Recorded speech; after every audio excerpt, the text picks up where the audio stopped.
Hello everyone, welcome. My name is Adam. Welcome to another sim market review. Today we're taking a look at the Boeing 717 from TFDi Design.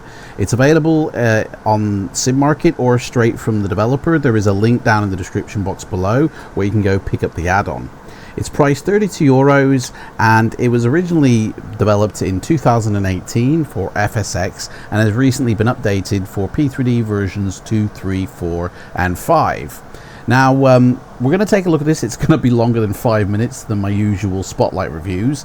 We're going to take a look at this plane in depth. So there's a few metrics that I look at plane reviews for. How easy is it to download and install? How easy is it to use? Like, what features come with it? I don't talk about the flight dynamics. I don't look at that because at the end of the day I'm not a real Boeing 717 pilot, so I have no idea about the handling of this plane, but we will be looking at the modeling, how accurate it is to the real life counterpart, the texturing, how well it's been done and how many liveries are available, and the features that TFDi Design have placed into this as part of this flight sim itself. So this might be about 30-45 minute review.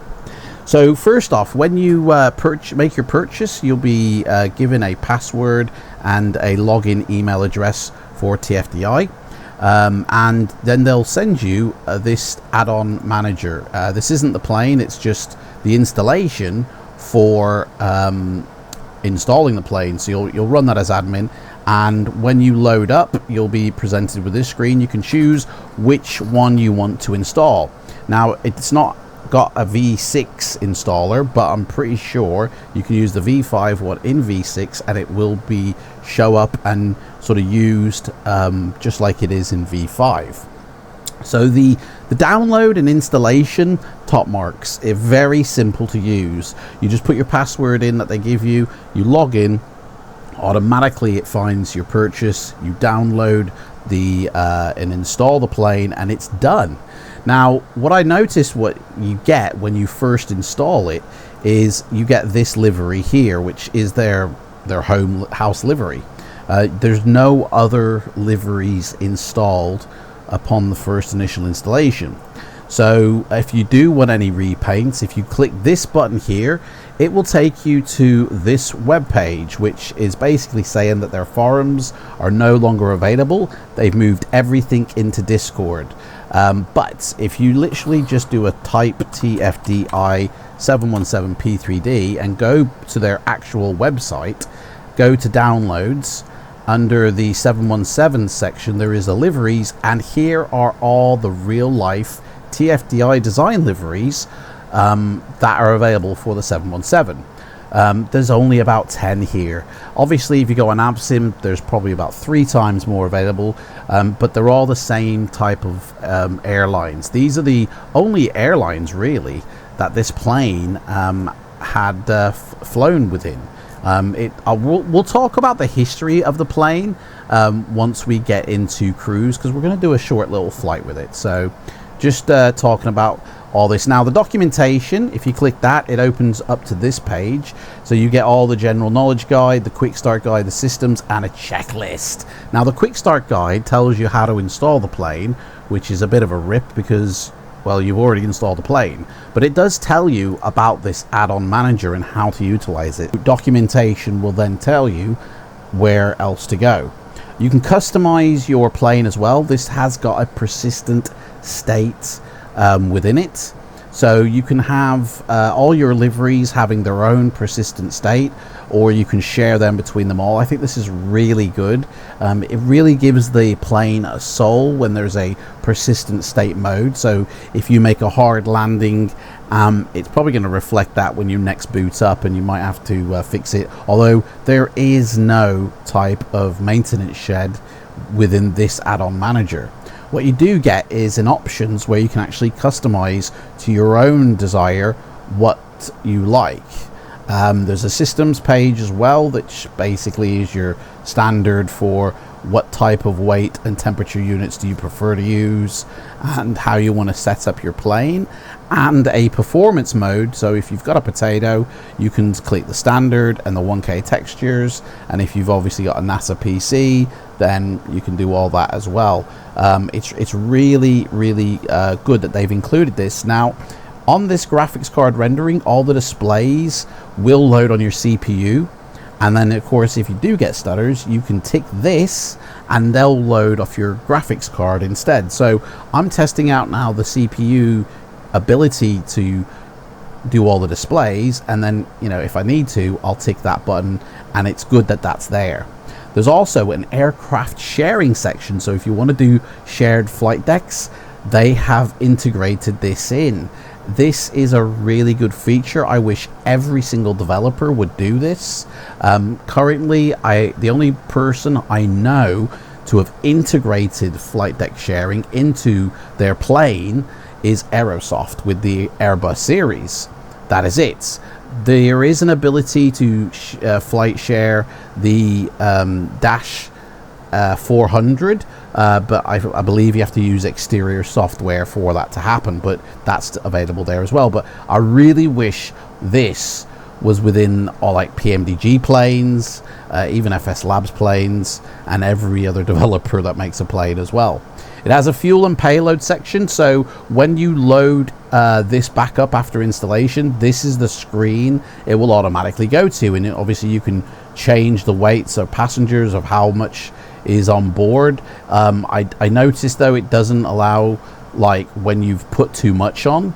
If we fill up the tanks here completely, we're at maximum weight here obviously, but it doesn't tell you when you're going in the red. So once you've set all your fuel, which shouldn't really need that much fuel on such a short flight, you can send the payload to the sim, send the fuel to the sim, and all this information now will be displayed in the fuel and payload menu. There we go.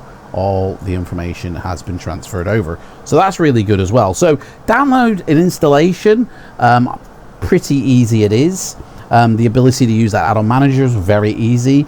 Top marks 5 out of 5.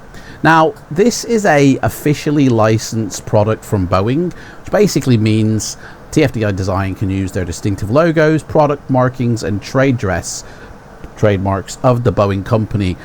It doesn't state on their website if actual 717 captains from Boeing have actually flown this plane and signed off on it.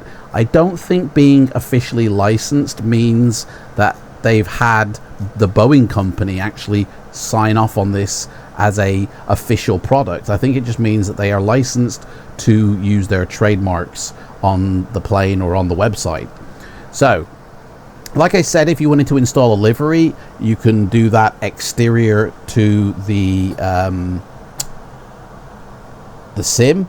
I myself have installed 4 other liveries, I believe: the Delta, the Hawaiian, the Qantas, and the Trans World. So if we load up the Qantas one now, and it does load pretty quick, you're back in almost, you know, immediately, depending on your PC obviously. Just like that. Now one thing I did notice, that if you do have any problems during your flight at any stage, it installs with a Microsoft Diagnostics tool as well as all the sim connects and the redistributables, like the clients and the .nets that are required for this plane. But there is a Microsoft Diagnostics tool that will run if you get a sim hang even for a few minutes, which in turn can also crash your sim, which is a shame they've included that. One thing I did notice on their website is that when talking about the flight dynamics, it says the aircraft flight dynamics are tuned according to the published charts and established aeronautical performance information. This includes proper EPR simulation and accurate fuel consumption. So for all context, the flight dynamics should be accurate to this plane. So yeah, we won't be talking about the flight dynamics. There's a few features here to note as well. The detailed interior and exterior models are 2K or 4K, and realistic sounds will capture the feeling of flying a modern airliner. Now, the sounds included with this are from Turbulent Studio, the TSS company. There is also a separate one available on the sim market for FSX, but there is no need to buy that in P3D versions 4, 5, or 6 because this already comes with actual TSS sounds. So it should sound really good at the end of the day. So no need to worry about that. So getting closer to the aircraft, we're gonna take a look at the modeling of this plane and how accurate it is to real life. Now, I gotta say, the modeling of the plane, you know, looking at the actual plane itself, it looks very basic, doesn't it? It's an MD-80 type of plane, and I think they've done a really good job on the modeling. Like the texturing has bump maps with it to make it look like all these rivets are actual rivets, but that's just a bump map. But the actual modeling, I think they've done a very nice job of. The windows here look very good. The wing itself is very nice. I'm sure the flaps and that will extend, will also look nice, which we'll find out once we're in air. But I do like the modeling of the plane. I think TFDi Design have done a really nice job at modeling this plane. One thing I wish they had done though is on the texturing side now, actually given this proper PBR for version 5. It doesn't come with any type of PBR at all. None of the model is activated for PBR. All the reflections are basically a texture reflection map that is assigned to make it look like it's got shine on it. And that's a shame, really, because in versions 4, 5, and 6, the shaders are all completely different. So you really can't have one plane that will work for all 3 sims. Now, obviously, they never did include for version 6, but for versions 4 and 5, the way the PBR is applied and the way it's represented in the sims is very different per sim. So what they've done here, like I said, this was originally made for FSX, is they've kind of stuck with that FSX style of how you make reflections and, you know, mapped an environment texture reflection map to make it look like this thing is reflective. And in version 5, it will hit your CPU a lot more because of that. Because basically your CPU is having to calculate the reflections of the environment map on the skin and fuselage of this. And if you kind of have a look at it, you'll notice that yes, the ground reflections are kind of getting reflected there. If I move the camera, you can see something here, but in all honesty, that's not the environment that we're surrounding. Like if I go over here, you're actually not going to see these taxi markings reflected in the fuselage at all. It's the environment map texture that is reflected, and that's a little bit of a shame. In version 5, it takes away a little bit of the realism, but in terms of modeling, I think they've done a great job. Let's check out the engine actually and see how they've modeled this engine. If I can get the camera lined up a little bit, we can check out inside. So yeah, modeling is, like I said, okay. They haven't modeled the engine inside, but from what you see on the outside, it looks absolutely fine. So yeah, like I said, modeling great, texturing okay. So for the modeling, I'd probably give this a 4 out of 5, but for the texturing, I'm sorry, I've got to give it a 3 out of 5. But it does give you a paint kit, so you can actually make your own liveries. Now, I had a go at making the PBR for this, and I basically struggled because of the way they made this with their texturing. So I outsourced this project to someone else, and I did actually get this officially like PBR'd properly for version 5. And this was the result of it. So I want to thank Mate for doing the PBR modeling for me on this. Did a fantastic job. It was pretty tricky because of the way TFDi have done their PBR, or done their reflection, sorry, and the way they've textured and modeled it. But this actually works a lot better for the GPU, and alleviates off the CPU. Obviously, more GPU, more VRAM.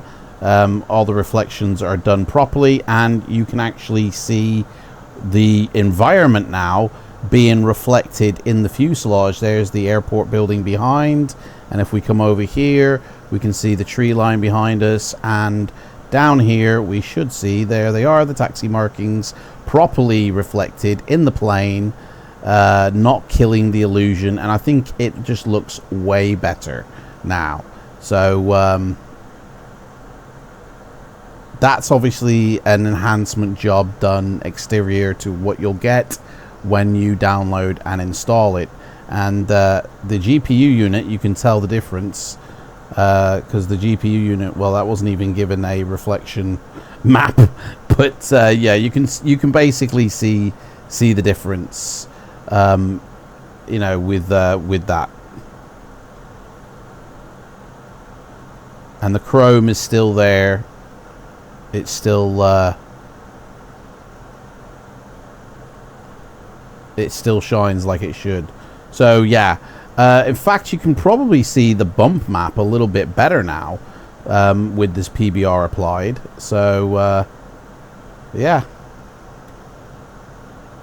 like I said, the modeling of this plane, TFDi have done a great job. The texturing and the way they've implemented PBR for version 5 and 4 is non-existent, so it's kind of a letdown there. But also, I noticed within the files themselves, the way that they've done their texturing is unique to them. It's not exactly how you would find most other companies doing it, so it is a little bit fruity, a little bit bizarre. And for that reason, you know, I imagine creating paint kits for this, or creating paint jobs for this, is a little bit tricky. So yeah, so that's basically the modeling, the textures. Now, features, if we hop inside the flight deck and we have a look around, the flight deck is kind of you know, very nicely done. It's it looks like a nice little happy face there. Yeah, basically the flight deck reminds me of V4. I don't think this has been updated for V5 truly. I'm not really seeing any type of lighting that indicates for V5. It does come with a grubby looking tablet, finger marks all over it, and if you click on it, you basically can activate it. You can put the power unit on, you can open and close all the doors separately, which I think is nice. You can activate cones, wheel chocks, and a ground air unit. So we've added everything now, and it also does come with some settings here. So you can disable the displays on one side if you want. There's an auto lock tap for 1 minute. I don't know what that means. The sounds, you can, you know, set that up, and also you have access to your documents, and there is a crew section here for the sharing flight deck, and then the exterior there. And I think this is really nice. It's a shame that you don't have Navigraph implementation on this. That would have been nice, but at the end of the day, this is basically a 3D, I guess, of a pop-up. You know, the pop-ups that you used to get here that would come up there. This is basically just that. So parking brake is on. The interior modeling is very nice, I think. Everything looks very, very accurate to a flight deck of a real 717. All the switches look quite nice. Again, if they had PBR'd this appropriately, I think it would look better. And probably the frame rate would be better inside. But looking at the lighting within here, because this is not PBR'd, the integration of the lights from the sim isn't the same as it would be if it were properly PBR'd. So the brightness will be a lot different than what it could be. The light coming through isn't that reactive, I'd say. You know, it's okay, but yeah, it could be better. But at the end of the day, the modeling is the main thing, I would say, and it looks very nice. The knobs and switches look very nice, accurate, quite detailed. They've all got this worn texture look to them, so that's really nice. I think they've done a good job on the flight deck. I've got no issues with the flight deck. So let's just check out the lighting by night in the flight deck and see if it's texture. I imagine it will be. I imagine it won't be baked in. I'm pretty sure you probably have to start her up first. So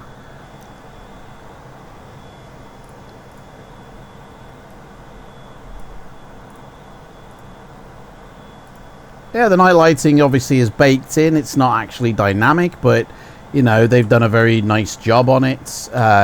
It is pretty well lit. If this is accurate or not to what you would get, I don't know, but I don't see any controls for the displays.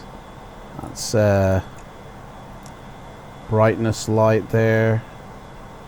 You kind of don't know what you're pushing when you click things because it doesn't highlight any information. So there's the dome light, and yeah, okay, let's have a look at what we got outside. So lighting is quite nice. Now there is an immersion pack that you can have for this from Parallel 42, which will actually replace all of the lighting here that you see.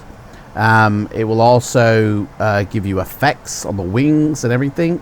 I would say the default lighting that you get is actually quite nice. If you need that immersion pack or not, I'd leave that up to you, but I would say this is actually very nice indeed. But by day, it's it's all, I think that it's all not actual dynamic lighting. I would say that this is texture baked lighting, although it does look dynamic. It's hard to tell.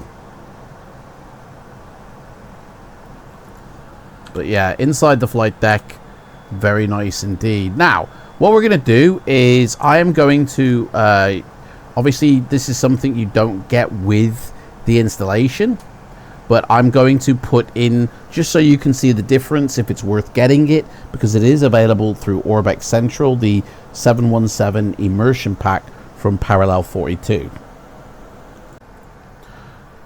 So one thing I noticed that when I came back in, it is in exactly the same state as we left it. And I do notice a difference to the lighting. There is dynamic lighting now on the lights, and obviously they are flashing where Parallel 42 have added their dynamic lighting. But yeah, you can pretty much tell there is a difference, and there is a lighting addition that is now dynamic. So the immersion pack is definitely worth getting. So what we're going to do now is we're basically going to load her up and do a flight. It comes complete with GSX integration, so there's no need to call for any GPU because there's one attached, but we can actually operate stairs if I open them up in the tablet. Open up these doors. Notice that they weren't open after I loaded, but I don't think I had them. Yeah, GSX integration is included with the plane at default installation. So when you install your plane, there's a GSX profile for this model. Now I noticed that the overwing exits aren't openable, and obviously this type of plane will only have one door there, but there is service doors, and there are cargo hatches, and of course GSX works totally with that. As well as the fueling truck. I imagine I haven't tested the fueling truck yet, but yeah, we're going to go for a quick flight. And in cruise, I'm going to talk about the history of this plane and a little bit more about the features that you get with this plane from TFDi Design. Now, looking at their website, the minimum specifications for this is that you need to have at least 2.5 gigahertz dual core CPU. Now that's mainly for FSX, because if you're running P3D 4, 5, or 6, you actually need a quad core minimum, with I would recommend 4.0 gigahertz.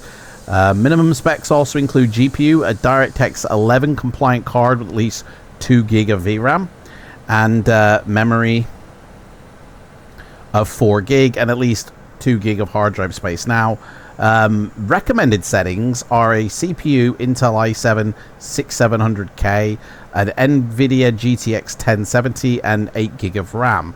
My recommended settings, though, especially if you're running P3D 4, 5, or 6, is that CPU, I would say, needs to be, yes, a minimum of an i7 card from the i7 700 series. The GPU, definitely a minimum spec is a 1080 Ti, and at least 16 gig minimum of memory. Your card has to be DirectX 12 compliant with the P3D versions 5 or 6. And I noticed that the doors here look a little bit tiny, to be honest. I don't know if that's it looks more like a hatch than a door, because the dude is actually taller than the door itself, and seems to transition. I don't know, that might be not accurate to the real plane, because that does look very tiny. And if we go around here, that one actually looks bigger. So I think the plane itself might have a slightly smaller door there than it should. I have a feeling that should actually be higher. Going on the inside, it does actually come with a modeled cabin as well, which is okay detailed. Obviously, you know, cabins aren't a priority for a pilot in terms of the modeling, so it doesn't need to be fantastic looking with loads of, you know, really detailed textures, because you're mainly going to be in the flight deck. You're not going to be sat back here as a passenger, but I think they've done a good job in terms of what they've put in here. Textures aren't exactly high quality, but they do the job very well. Now, if you're in the flight deck, unfortunately, the cabin isn't part of the model. Once you leave the flight deck door, which doesn't open sadly, you have nothing. You don't even have wings. And obviously, from the flight deck, you probably wouldn't even see those wings anyway.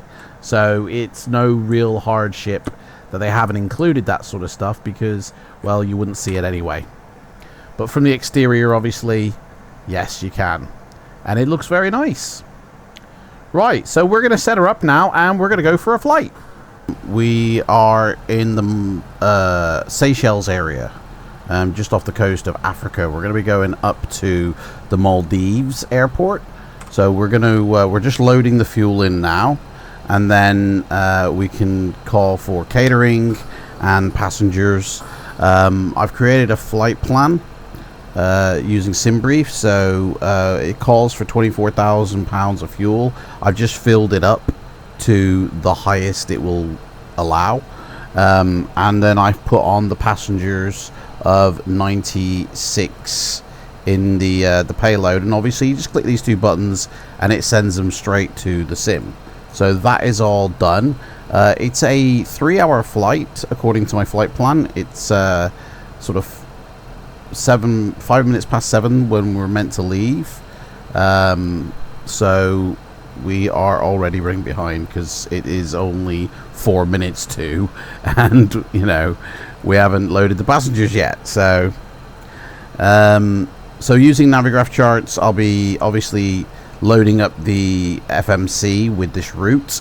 We are on the Till 01 Bravo departure with the Till transition.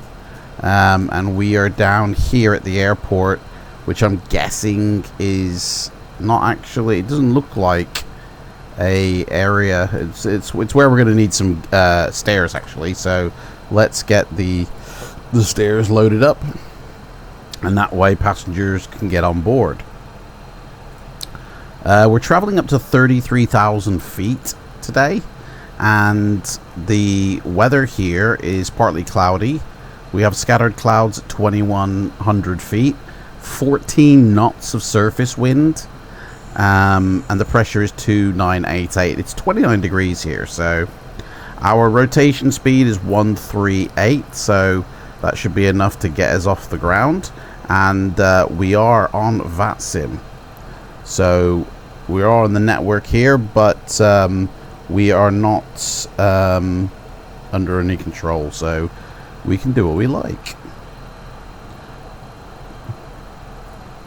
So just waiting for the fuel to load, and then we can start loading passengers and the catering. In fact, just out of interest of the we'll get the catering done now, just out of interest of time. And while we wait for that, let's get in the flight deck and let's start her up. So I'm not using the checklist. I'm going to try this just by simple guesswork, which is probably wrong of me, but hey ho. External power should activate, and galley power, and then obviously we're going to need some lighting here.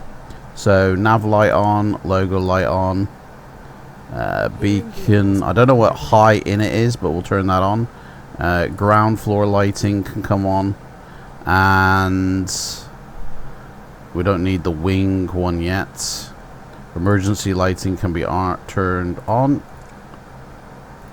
and armed, and then there's one up here to do that, so that's on.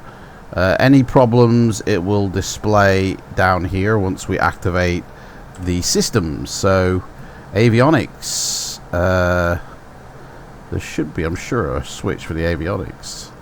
Obviously we're going to need, we've not put the fuel pumps on yet, they're still loading up. Gens are on, bus ties are on. It's all pretty, you know, easily standard here. So I'm just going to turn on the panel lighting and put some flood down here, and then some, what's that doing there, and that'll do there. What we got down here? No lighting down here. This looks like it needs to be lit. 122.8 for FLIGHTSIM.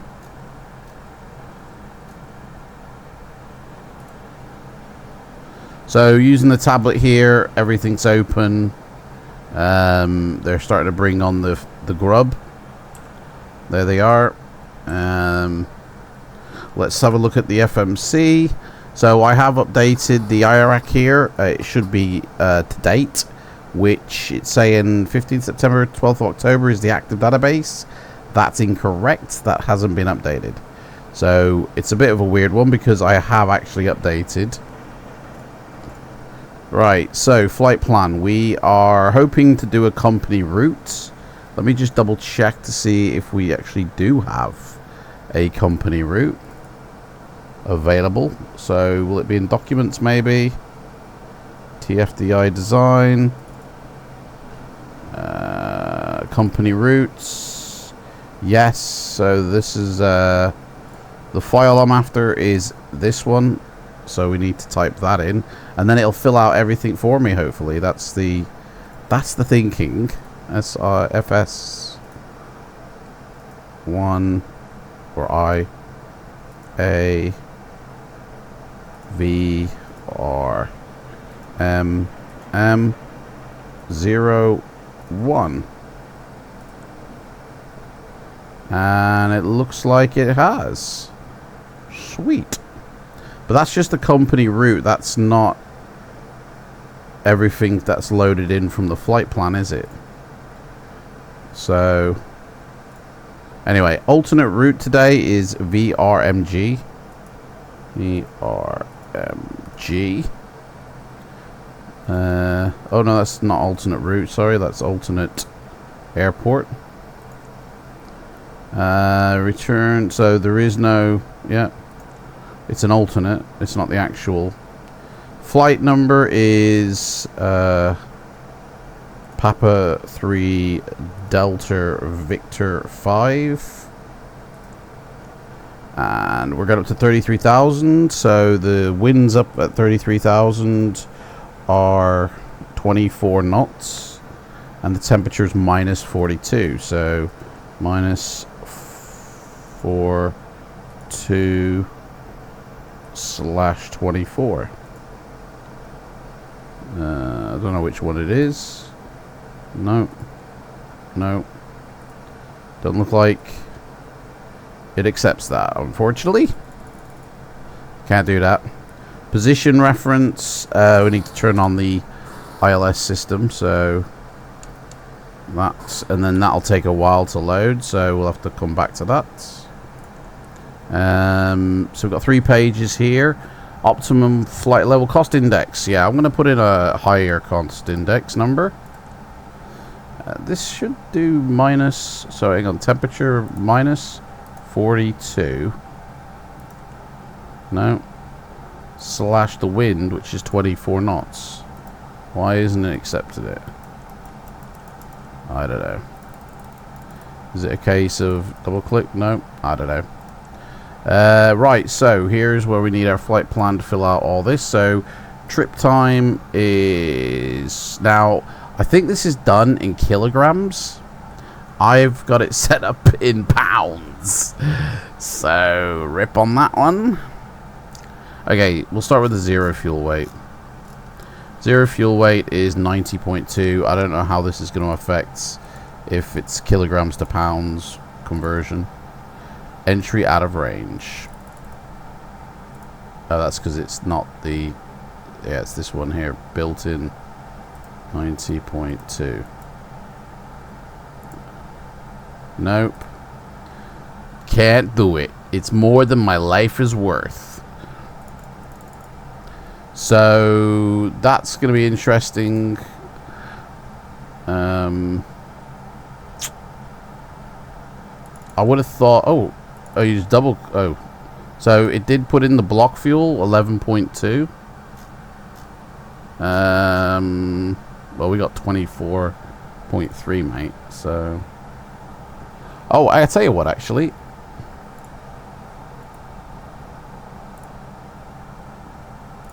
If we load up the configure manager, we got the actual things there. So zero fuel weight is 38730.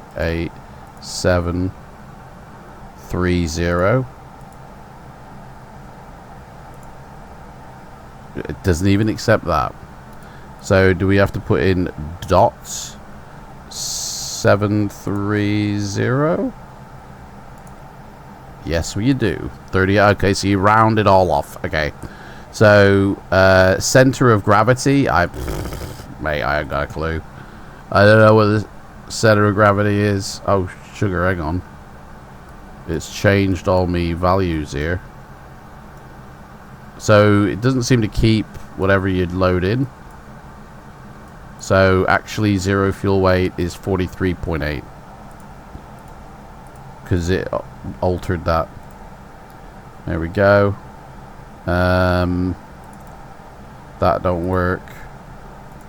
I don't know what my center of gravity is. I don't have CG.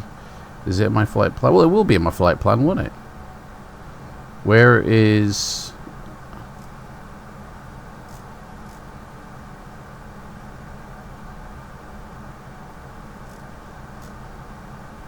CG...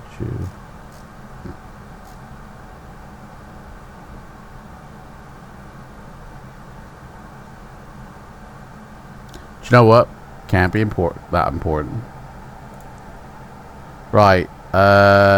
Yes. Okay. Right, so performance, climb forecast. That doesn't work. Thrust limits. I don't know what any of this means, mate.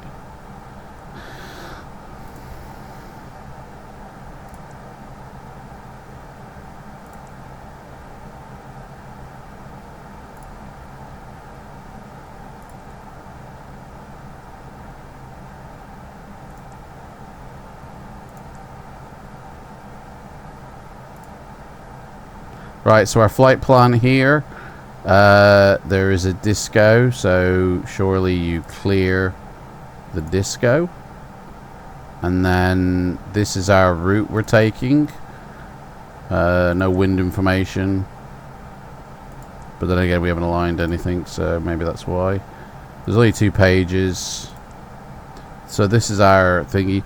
I want to look at my Navigraph and see if it concurs, because can I pop in waypoints in line with my flight plan? So FSIA to TILOM, yes.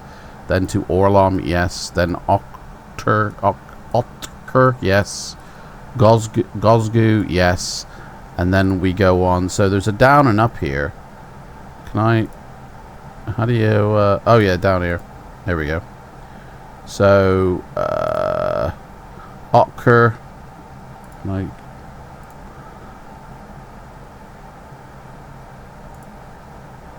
How do I... What the hell? Otker, Gosgu, Eklel, and then it's top of descent, Oblog. I'm not making these up, man. Escol, and then there's a disco, clear that.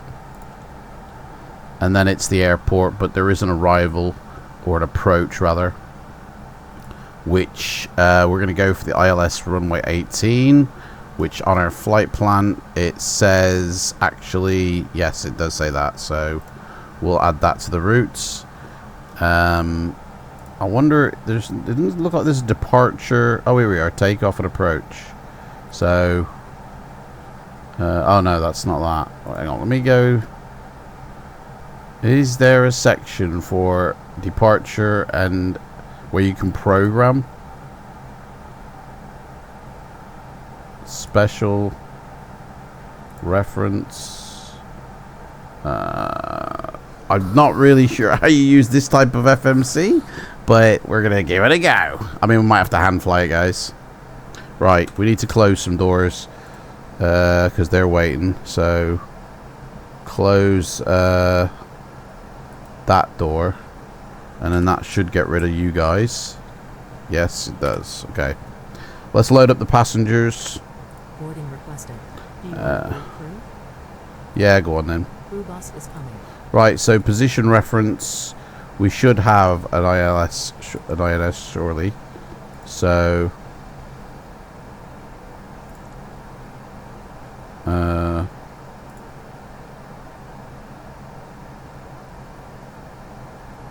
mate, I don't know what I'm doing on this at all.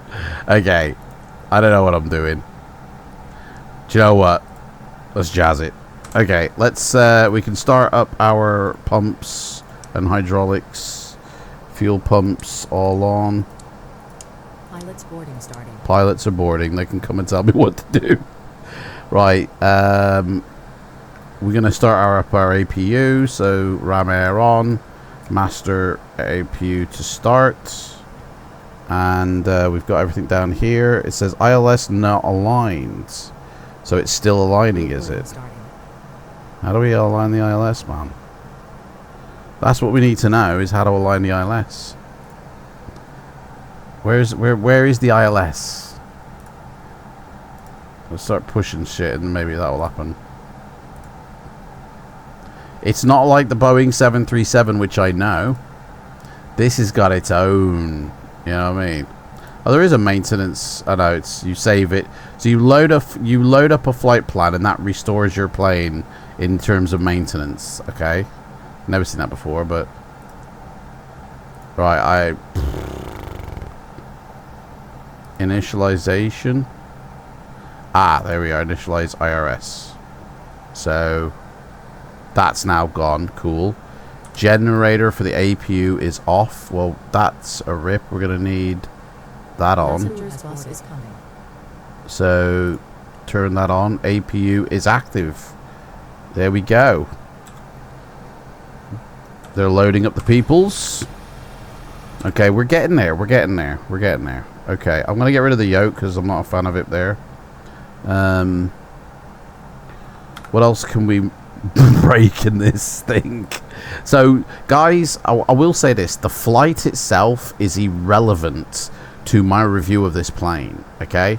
So, my inability to fly it does not reflect on the actual simulation of this plane. That's on me. Alright? Passengers boarding started.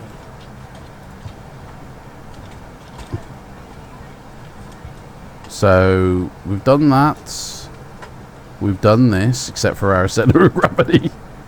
Fuel's done. So, initialization and performance, I think, is complete. I don't... Thrust limits... it doesn't tell me my trim. So, anywhere.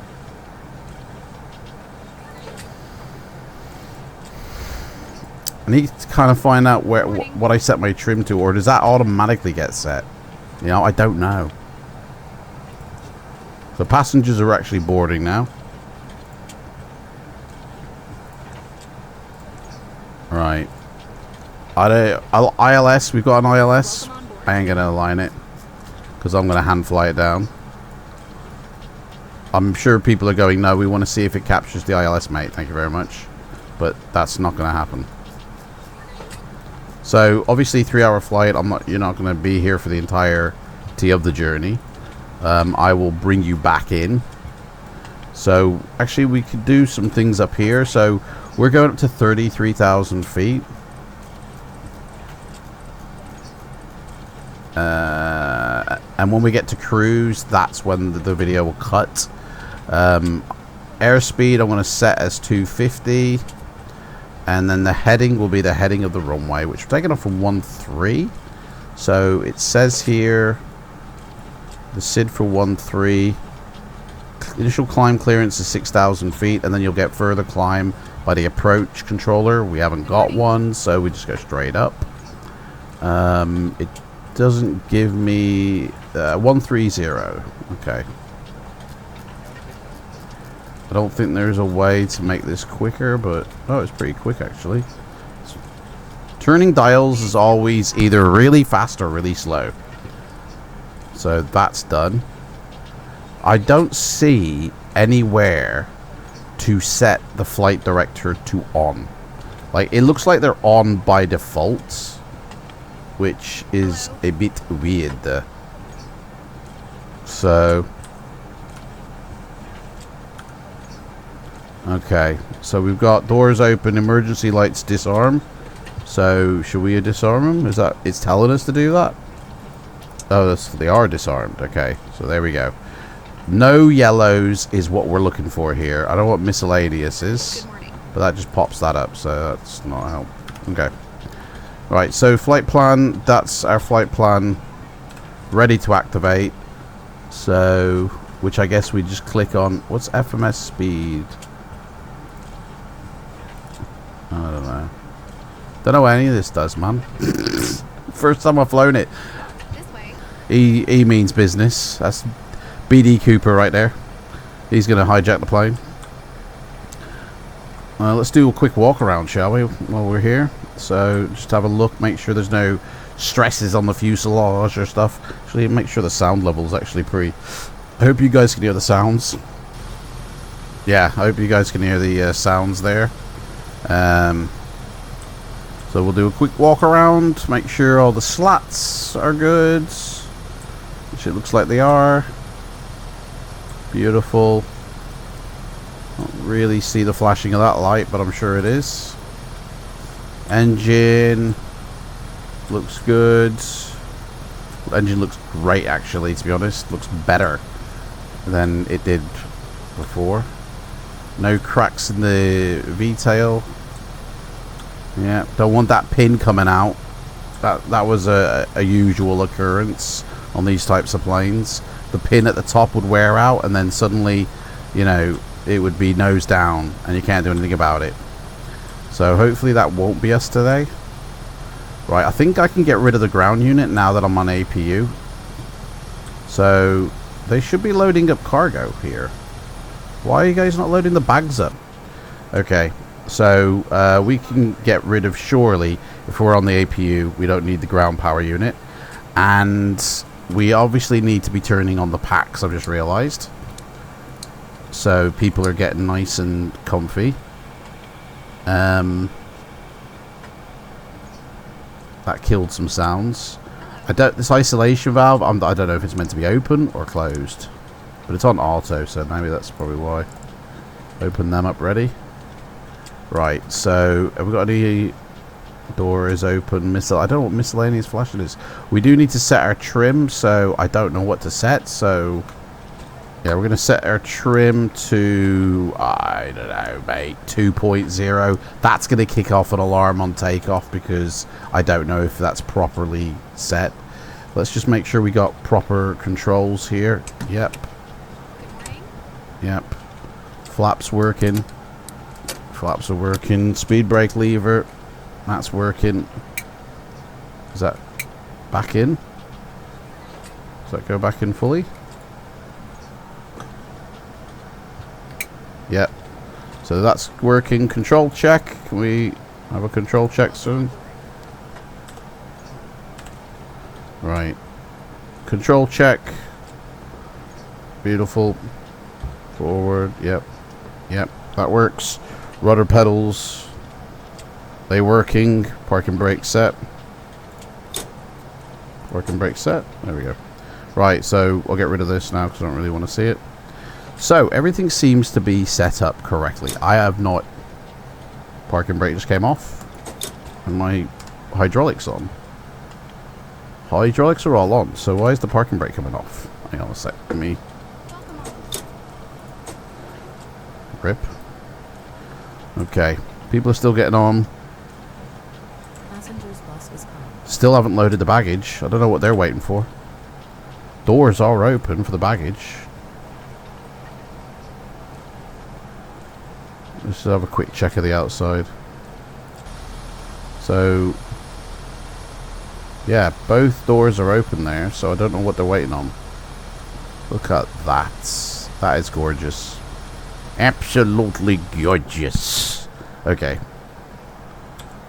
So, is that everybody loaded, GSX? Passenger still boarding. Okay. So, we're still loading up. Flight plan is on there, so that's good. I don't know how you change the range here, but let's have traffic on. And airports. What's WP2? God, no. No. Data. Don't know what data is. Just push in buttons. Oh, Q and H. Maybe we need to set the Q and H. 2988. So 2988. That's kind of an important one, that is. This way, please. Right. Again, don't know what I'm doing here, guys. First time. Yeah, it's the first time flying this. We got you. I don't know what I'm doing. There is a checklist, but what's the fun in that? Right, so, welcome on board. We got some buttons here. PA. Attend. Nobody comes in. Nobody attends. Rip. Right, what are these? This is de-icing protection. So, this is set to climb. I guess this is automated. I hope it is. Terrain override the ground proximity warning. So you can turn it off if it gets too annoying. I don't know what that is. So, nav data's aligned. Oh, there's the door there, but it don't work. We can erase, if we need to, the data off the flight recorder. Might need to do that. Right, so this is the de-icing stuff. So right now we don't need any of it because it's mega hot. Pull to dim. We can do a lights test. Oh, that's pretty cool. So we can do a check to make sure all these things are working. So that's pretty cool. I like that. Compass, standby, logo, call, reset. I don't know, what's this one do? What's that say? Mechanics. Maintenance. Don't know. PA.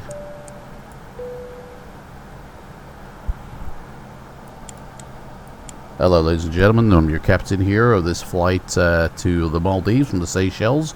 You just want to sit down and put your seatbelts on. I know the signs haven't gone on, but we will stick them on. We'll be getting out of here momentarily once we get your bags, which seem to have been lost. I don't know where they've done with your bags, guys. But hopefully they will be getting on board soon, and we will get out of here. And we welcome you on this Qantas flight to hell. So that's done. Seatbelt signs on. So boarding has been complete. So let's shut these doors. Get all the doors shut. Get rid of the cones. Get rid of the wheel chocks. And I don't know if this is going to nuke anything, but we'll get rid of that. And we don't need the tablet really, because it doesn't have Navigraph on there, does it? Right, so packs off for engine start. Sounds like they actually turned on. I don't know if the isolation valve should be turned off, but we will do that. We're going to start the pump, whatever that does. Ram air is on. I'm only going by my knowledge of how to fly the BAC-111. That's pretty much how I'm doing this. Probably not the same. Right, so we need to start up our engines. So, yeah, nav light is on. So we want to turn the beacon on and the wing on to sort of let the ground crew know we're going to start our engines.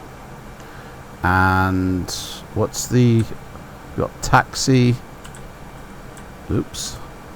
So external lights on. You got external lights off. So that's for landing, and then you reset. Okay. And then you got taxi and landing, so that should be set to off. Oh, there is only... Oh, there we go. Yeah, 3 positions. That's the... Okay. Right, so I think we're all set up here. We got any advisories? Nope, we haven't, except for air miscellaneous. Don't know what that means. Flight number is... Can't input the flight number. It doesn't do letters by the looks of it. So that's a rip. Because obviously we're Papa 3 Delta Victor 5. So let's have a look at all this here. Electrical panel. Or engine, sorry. Engines are fine. Hydraulics in the green. Electrical panel, there we go. That's all in the green. The air packs are off, we know that because we're about to start our engines. The fuel, full. Absolutely full. That should give us enough. Config. That's yellow, so is that, does that change to when it's in alignment? It don't look like it. Okay, I'm gonna guess that doesn't go to green when it's good, so rip on that. I'll put it back down to 3 actually, because that's what the BAC-111 recommended, that you set it to 3. So we'll set that to 3. That's our trim. So, but that's a mismatch. That's going to kick off the alarm by the looks of it. Miscellaneous. Windshield ice is off. I mean, yeah, I do want it off, but we'll turn it on if that's going to satisfy you. Status. Packs are off. Everything's good to go. Guys, I'm nailing it.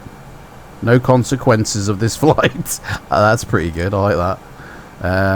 Third nav display not available. Okay, well we're going to keep the fuel page on, I believe, so we can keep an eye on it. Right, we're pretty much good to go here. Let's start up these engines, shall we? So we need the ignition set to on, surely. We need to click this button, I'm guessing, and then activate the engine start. And there it is. And I don't know what number it gets to, so we're going to say 11. And then activate the fuel. It might be 22, I don't know. So, master caution already. Engine RFAD whatever on. So this is now starting up.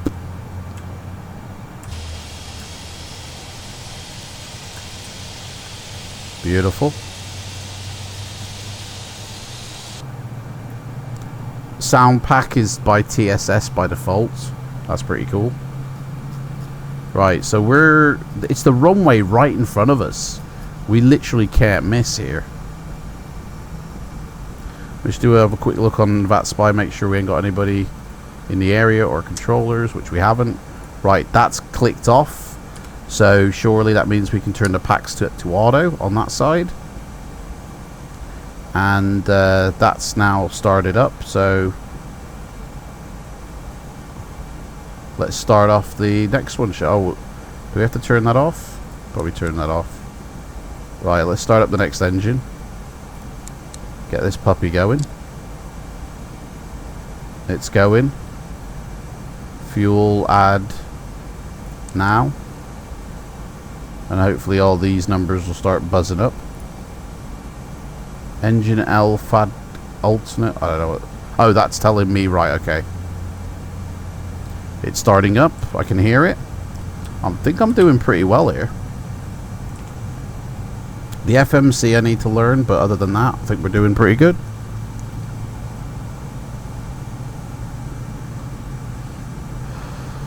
Now, in terms of performance for, you know, I've got a 3090 with 23 gig of VRAM, so I've got plenty of VRAM. These displays are coming off my CPU, though. So let's just have a look quickly at the performance of my hardware. So 60% on the old CPU. Obviously, the P3D cores are getting hit, and the GPU is only 74%. So I think that's pretty good. It's doing what it expects to do, you know. Do need to clear my memory though. Right, so that's engines done. So we can turn that off, turn the pack on, and I'm guessing we do that. I don't know. Does that stay open? Isolation valve. Oh, there's an auto switch. So that's beautiful. We'll set it to auto. I like things that say auto because then I know I've done it right. Okay, so now we can turn off the APU. Reset. APU off. We're now on engine power. We've got no problems down here. We are ready to taxi. So taxi lights, extend these. Yeah, taxi lights. So the wing is on. I don't know what that does. Beacon is on. Is that meant to be on, that one? High in it. I don't know what that is. Beacon nav. So all this we can turn off the ground floor lighting. Surely I don't know if I'm meant to or not. Hey guys, I'm not a real Boeing 717 pilot, by the way.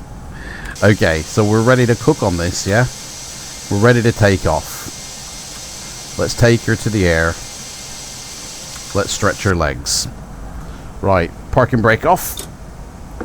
Oh, flaps. We need to set some flaps here for takeoff. So we'll have 2 lots of flaps there. Which 2 lots of flaps is 13, I guess. I don't know.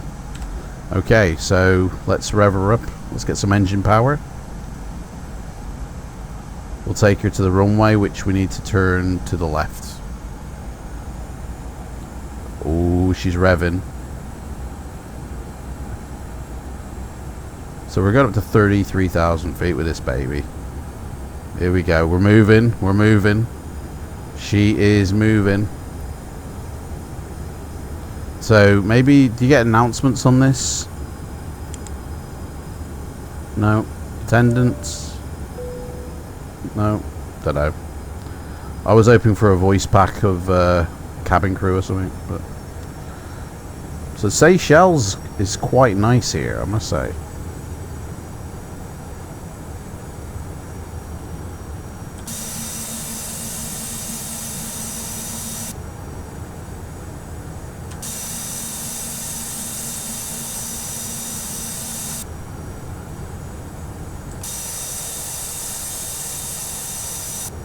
Okay, so here we are.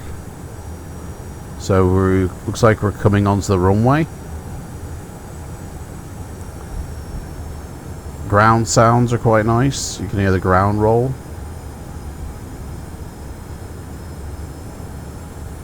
So this is the... oh no, this is a taxiway. This is... I don't know where the strobe lighting is. I didn't see that.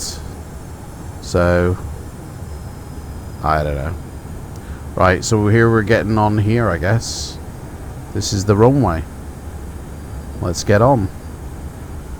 Still no controllers or anything. That ship ain't moved. Okay. So landing lights can go on. So that means the taxi lights automatically come off. I like that. I don't know if there's any other lights that we need to change, but okay. So everything here looks like it's good. I don't see... I mean, obviously we haven't put the autopilot on, but okay. Ladies and gentlemen, this is your captain. Let's pray.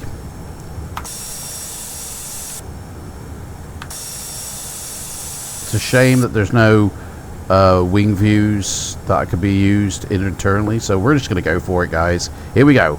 Rock and roll. I knew that would happen. Oh, stabilizer. Flaps. Flaps. Yeah, I got flaps down, love. Flaps. Don't worry about it, love. Stabilizer. Just go with it. Flaps. She shuts up anyway. Okay, 139 is what we're looking for. 116, 120, 125. Come on, 139. Rotation. Oh. She's in the air. Beautiful. Okay, let's wheels up this puppy. The first stage of flaps. And I'm just going to automatically put on the autopilot and see what happens.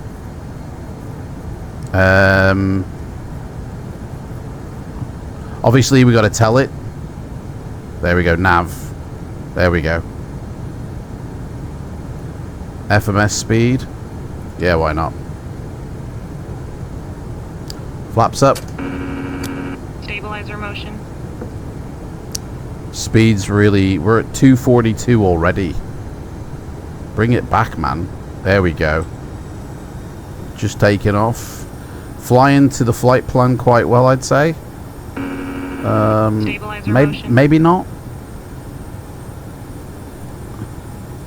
Why are we not turning?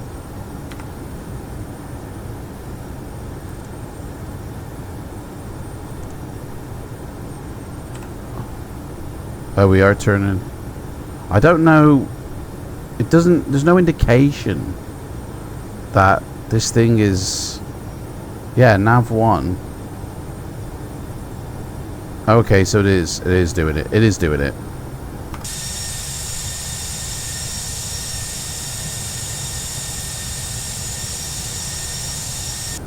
Speed's literally... okay. Yeah, yeah. Do you know what? Everything's going well. Everything's going good. Let's have a look from the outside.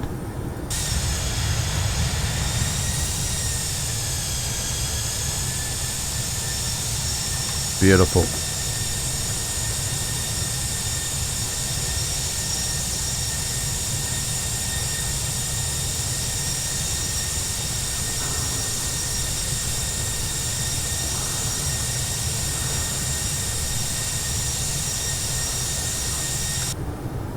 So she's climbing up to final destination.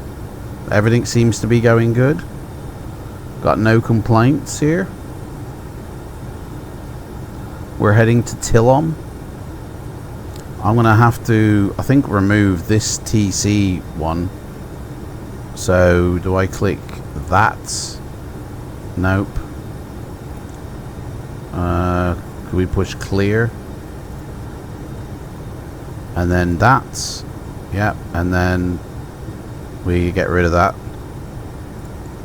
There we... oh, TC comes back anyway. Oh, it's top of climb. It's telling me about the top of climb. Okay, fair enough. So 7,000 feet. How do we reset this? We just set it, I guess. Can we click it? Oh yeah, can. Okay. She's going well. She's going well. We've got a boat down there. Nice. Absolutely gorgeous. Got some light coming in there from the window. Seats, very nice.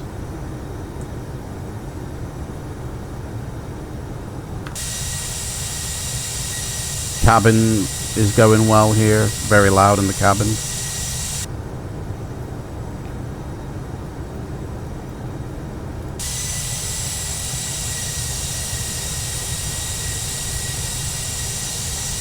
Bye-bye, Seychelles. Okay. 10,000 feet, that's landing lights off.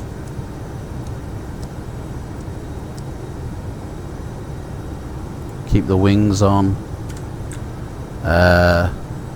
Logo, nav, beacon. All that can stay on. But we will start turning on this stuff now. Because the temperature is going to... Oh, it's 24 degrees up here. Or maybe not. Well, I'll leave that on.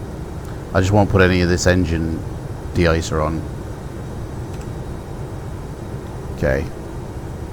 Don't know what GE and SE means, but... we're above 10,000 feet now.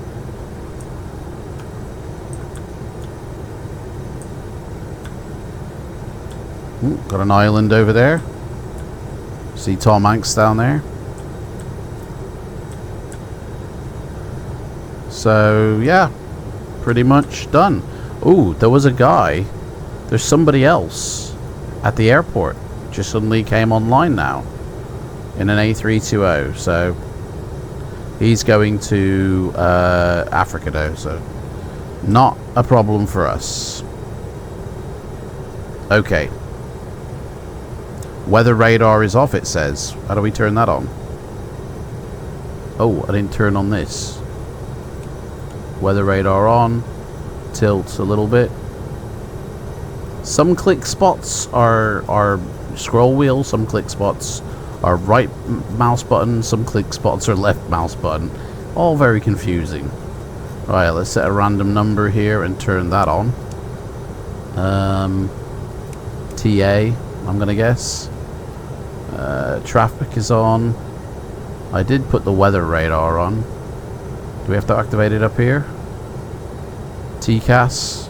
Let's have the TCAS on. No WX here. So weather radar is active. Can we do a test? Monitor radar display. Wind. Go around. Wind shear ahead. Wind shear ahead. Whatever, mate. Wind shear ahead. Just shut up. Right, I don't know.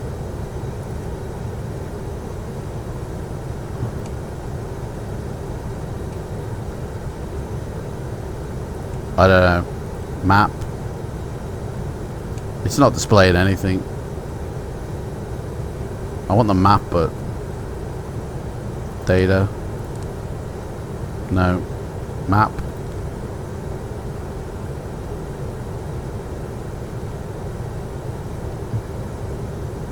Don't know how you get the weather radar on. Don't know.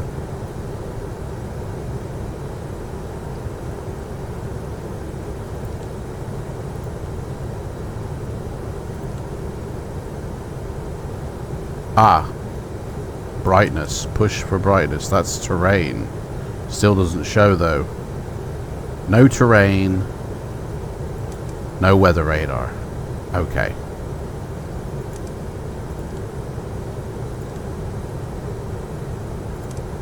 Bullshit, man. Okay. Well, that's pretty much it, guys. We're about to hit top of descent in about 15,000 feet. Right, we haven't got to cruise just yet. But I thought what I'd do is just talk about the Boeing 717. The real life one. So, the Boeing 717 is an American five-abreast narrow-body airliner produced by the Boeing Commercial Airplanes Company. The twin-engine airliner was developed for the 100-seat market, originally marketed by McDonnell Douglas in the early 1990s as the MD-95. It was going to join that family of airliners until the company merged with Boeing in August of 97. It was a shortened derivative of the McDonnell Douglas successful airliner, the MD-80, and a part of the company's broader DC-9 family. Capable of seating up to 134 passengers, the 717 has a design range of 2,060 nautical miles, which is 3,820 kilometers. And it's powered by two Rolls-Royce BR715 turbofan engines mounted at the rear of the fuselage. The first order for the airliner was placed with McDonnell Douglas in October 1995 by ValueJet Airlines, later became Air Tran Airways. With the 1997 merger taking place prior to production, the airliner entered service in 1999 as the Boeing 717, and the production of the type ceased in May 2006 after 155 were delivered. Although they did build 156, which I'm guessing that off one is the prototype. As of June 2023, 103 Boeing 717 airliners remain in service and have recorded 0 fatalities and no hull losses. Now, that's not to say they haven't had their issues or, their problems or like their crashes. They have had accidents and incidences. There was in June 2023, it was involved in 6 aviation accidents and incidents, but no hull loss, no fatality. So that's pretty good, to be honest. The engines are, like I said, a derivative of the JT8D200 series, with the Rolls-Royce TAI 670 also considered as an alternative. During 1993, McDonnell Douglas seemed to be favoring a life extension program for the DC-9 through 30 program under the name DC-9X to continue its presence in the 100 to 120 seat market rather than concentrating on the new MD-95. In its evaluation of the engine upgrades available for the DC-9X, McDonnell Douglas found that the BMW Rolls-Royce BR700 engine to be the ideal candidate, and on February 23rd, 1994, the BR700 was selected as the sole power plant for the airliner.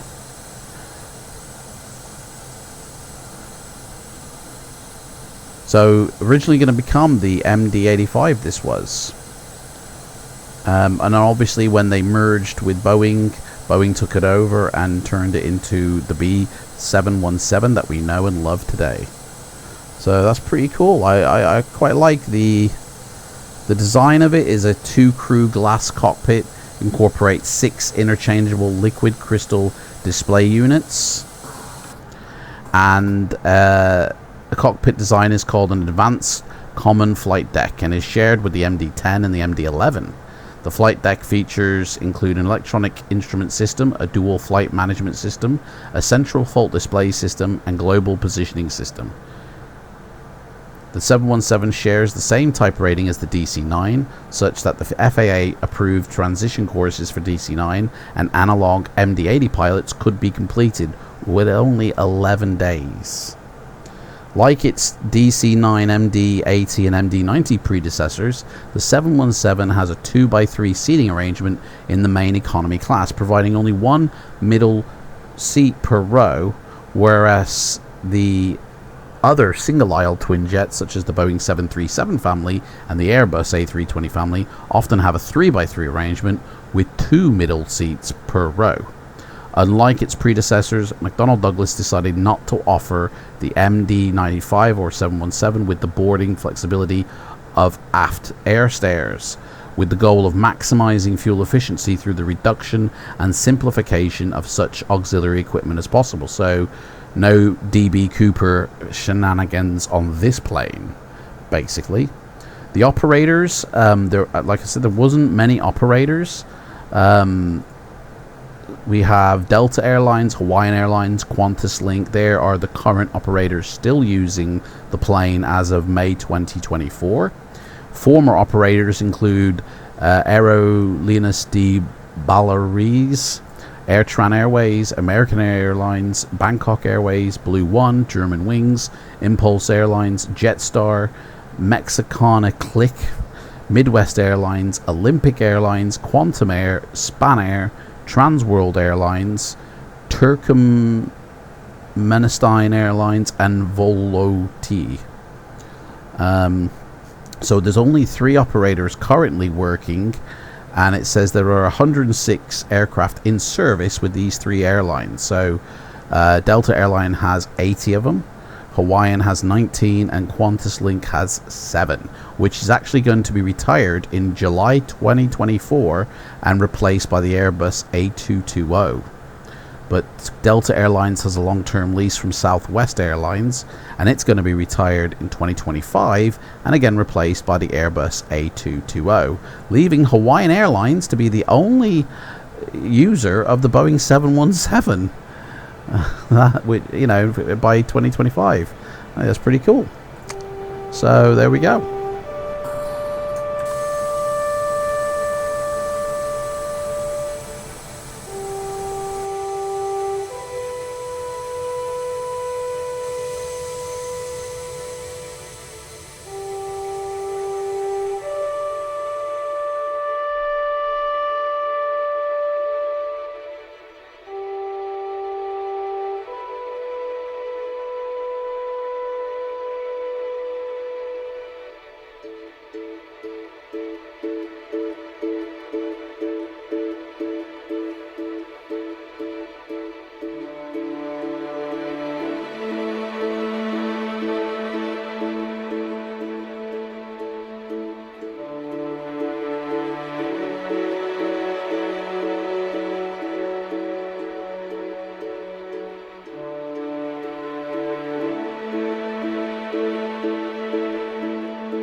Okay, so we're just about to hit top of descent, which is just after Oblog before S-Skull. We're 46.5 miles away from Oblog. So when it hits 30, we're going to tell the passengers, you know, sit down and everything. This is the approach. Now, the computer hasn't got all these waypoints. It didn't recognize them. So from S-Skull, we're going straight to Ankem and then turning down for the runway. These points aren't in my FMC. I couldn't get this route into the FMC. It wasn't a choice of the SID, the star, the approach. So we are, like I said, we are on FLIGHTSIM and we have got traffic. So we've got, well, we've just had some arrivals going in. We've got somebody behind us, quite close as well. They're in a 788.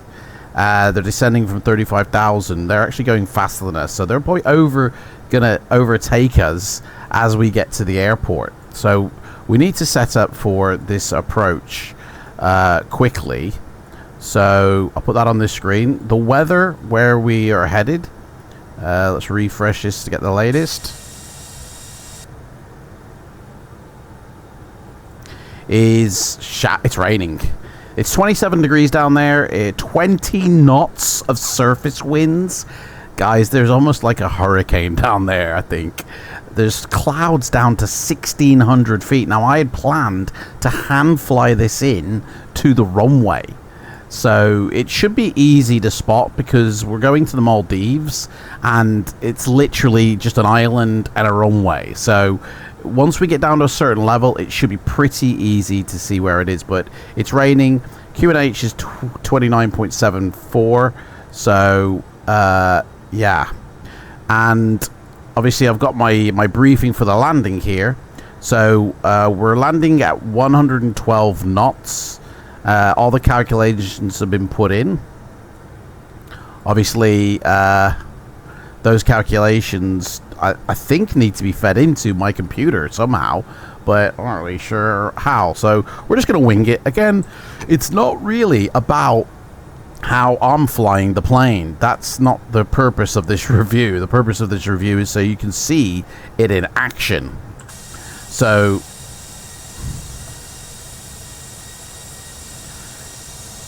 how is it? How does it look? You know, have they done a good job on the modeling, the texturing? I'd say that the modeling they've done a good job on, but the texturing they haven't. In terms of features, there is an EFB which somehow I've accidentally gotten rid of, and I don't know how to bring it back. I don't know if it'll just magically appear or not. I don't know. I don't think I've clicked something that has got rid of it, but I was messing with these lights and it suddenly disappeared on me. So I don't know how to actually bring that back, I'm afraid, which is a bit of a rip because we need to open the doors with that thing. So I don't know how I'm going to bring it back. What's this? Ooh, oxygen. Can have a little hit of the oxygen there. But yeah, I don't know how to bring this back. In terms of features, you know, it's GSX compatible straight out of the box. You don't need to do anything. They've done it all for you. There's obviously an EFB where you can, you know, configure up the ground options. There is an add-on manager where you can do your payload and fuel weight things. You know, they've put in quite a lot. It's a shame that they didn't attach like a cabin to this interior because the noises of the engines are minimal. But if I go into the cabin, you know, this is the exterior view, so you have the exterior sounds, and I don't think that's how it would sound in the plane. So it's a shame they at least didn't attach the wings, so I could put a wing shot, you know, out there. But I guess for performance reasons, they done it. I would say it's a little bit on the heavy on the CPU side, and obviously, you know, because I've PBR'd it, it's increased my VRAM. But it still performs brilliantly. I mean, I'm not going to change these displays over to the GPU because, I mean, I have got the VRAM, but my GPU is busy rendering the world and doing other things. So I wouldn't want to give it any more jobs to do when, in all honesty, my CPU could do them quite well. And, you know, it is doing it quite well without bringing up the temperature at all. So In terms of performance, I'm happy with what I've got here. The lighting indoors here could have been better, but it's adequate and it's fine. And when you get the immersion pack, the lighting outside is beautiful. So we're going to tell the passengers now that they need to sit down. So, hey, ladies and gentlemen, this is your captain speaking. We're going to be descending in about 10 minutes, and tray tables and everything, you know, put it away, get out of the toilet. And we're going to pray for a landing that's nice and soft.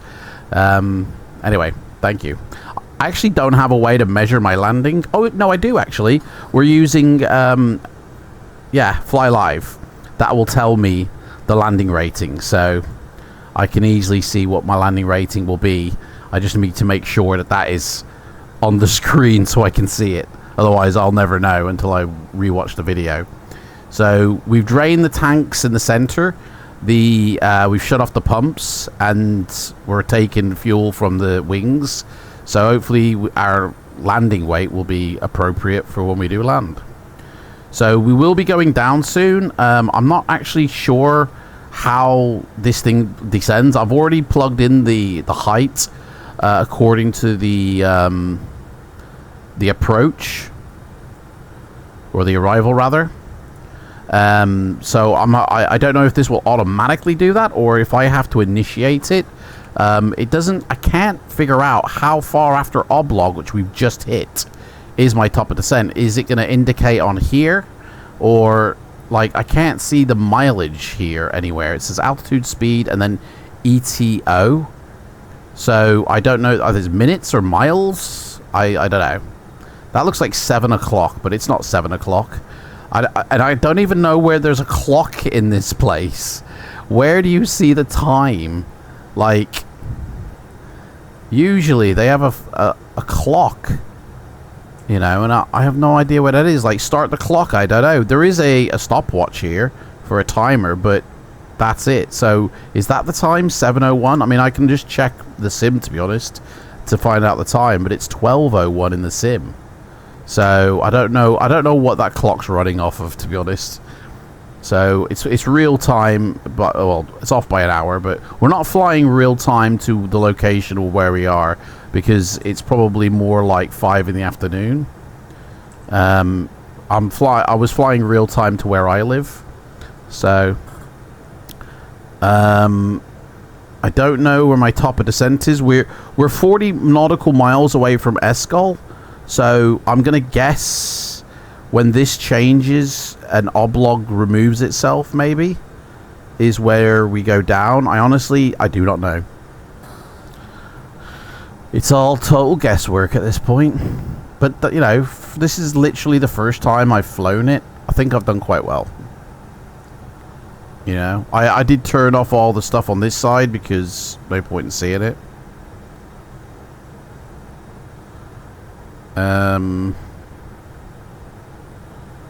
Yeah, I'm kind of getting a bit worried because we're only 35 miles away, and it definitely happens before that. So, do we go down now? I mean, I don't know. Obviously, if I click it, it says not allowed, so... and there's not like a top of descent page. Got performance page, limits, thrust... Descent forecast doesn't do anything. Initialization page, nothing. Weight information, fuel, program page or progress page, that's got nothing. Literally do not know. So, there it is. That's the top of descent. So I guess, how do I initiate flight change? So I've put it in. Do I just then tick it? Will it go down automatically? Let's try. Let's see if it goes down automatically. So there we go. We've hit it. We've passed it. Nothing's happened. 6,000 feet. Right. So there's the throttles.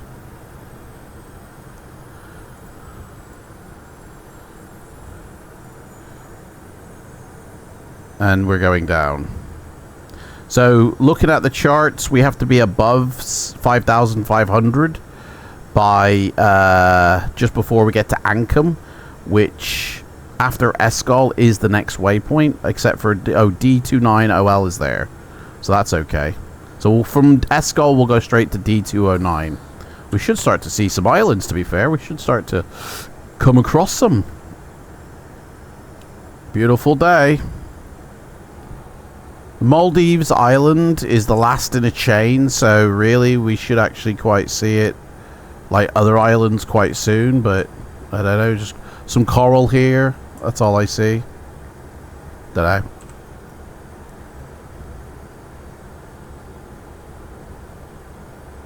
So where we're going is Valana International. Let me do an announcement. Valana International traffic, Papa 3 Delta Victor 5, descending down from 330 on the ESCO 2B arrival to runway 18, passing 26. That just lets everybody else know what's going on. Yeah, that transmitted. So I guess we just wait, don't we? It's the old waiting game. Yeah, so I had to balance the tanks off before. I got a warning here, so I had to shut the pumps off so I could balance the tanks out. And yeah, like I feel like I've got the hang of this, but I don't know if I'm flying it correctly or not. Do I? But I feel like I'm okay, you know. So there's Escol. We are bombing down. 24. Temperature outside is plus 12, so we can turn off our de-icing now. We don't need that. Turn off the wing airfoil, whatever that means, and all the windshield stuff. We don't need any of that now, so that's all off, as it's 13 degrees and rising outside, so it's quite warm where we are. So speed wise, it looks like the speed's going to be managed. It's in full autopilot, so AFS override. I'm guessing auto flight system. I don't know. There's an approach and land button. I don't know what that's going to do, but we'll try it. What's that do? Alright, that's for the ILS. We don't want that. We've got the plan here. Doesn't really help. Airports, they're on. NDBs, don't want them. Waypoints, don't really need that. Traffic and data, that'll... Okay. So we're about to go and descend through the cloud layer here, by the looks of it. So the seatbelt signs are on. There is a speed brake, so I might just arm it. And then that will help slow us down. And Daddy's going to take the plane soon. First flight of the Boeing 717. So we're at 19,000. I mean, this is bombing down. This is absolutely bombing. We're heading direct now to D209. We're about to hit the cloud layer here. It's very bright out. We got rainy weather, like I said. It's going to be interesting. Everything's going good on there. So that traffic behind us is still behind us. There's nobody at the airport, but it has got some arrivals, but they're probably miles away. The person who's behind me hasn't contacted me through the radio at all. I don't know what he's doing. I can only track him on VATSPY. He's at 12,000 feet already. We might be a bit high, but I mean, I'm trusting the flight path here. At the end of the day, we can do some loops if we're too high. There will come a point when I take over. So the speed should start to go down now. When we get to D209, we're decelerating to 275. So we're on profile for our speed. We've passed 18,000, so we can set the QNH to 974. So that's that set. I've already done the barrow and the elevation of the airport. We've got enough fuel. We're going to put on the exterior lights ready. And the ground lighting, maybe? I don't know. Maybe that's just for the when you're on the ground. I don't know. All them lights are on. What's that say? Click circuit breaker. Circuit breakers. Is it essential that I got bright lighting on my circuit breakers? Are they poppable? They look like they work. Hang on a second here. No click spots here. So none of these circuit breakers will pop and you have to replace them. Oh, hang on. What's that? So it looks like there could be a few, maybe two of these. We'll try this at the end. That could also be the door outside though. Could be a click spot through the wall. So it looks like you can actually pop your main power, although it's only these two, so surely it'd be these three, but I don't know. Maybe there are some, who knows. Okay, passing 12,000.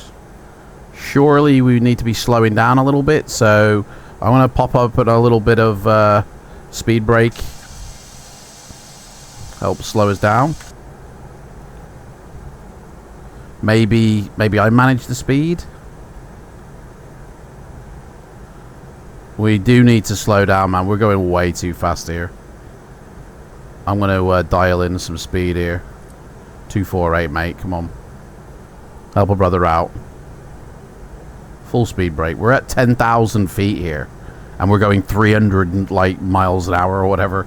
That's way too much, mate. I can't bring any flaps out or anything until we get to 250. So what's this flap speed here? Says first stage 200. What?